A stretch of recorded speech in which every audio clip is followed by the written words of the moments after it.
আসসালামু আলাইকুম বন্ধুরা, দেখেন চমৎকার একটি জায়গায় চলে আসছি। কত সুন্দর একটা পুকুর এখানে দেখাই আপনার। বিশাল বড় বিল, শুধু ফাঁকা বিল, আশেপাশে কোনো পুকুর নাই, এই একটা পুকুর ছাড়া। একটু আমি ঘুরে দেখাই বাম দিকে। দেখতে পাচ্ছেন বন্ধুরা, বিশাল ফাঁকা ময়দান, এখানে একটাই পুকুর। এই পুকুরে অবশ্যই অনেক কিছু পাওয়া যাবে, কারণ আশেপাশে যেহেতু কোনো পানির কোনো ছোঁয়া নাই।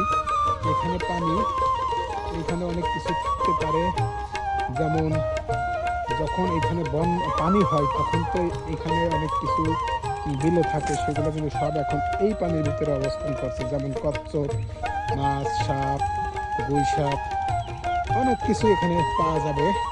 তবে এর ভিতরে নামার ঠিক হবে না।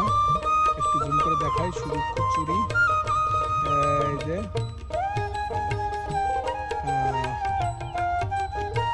এখানে নামা ঠিক হবে না, বিপজ্জনক।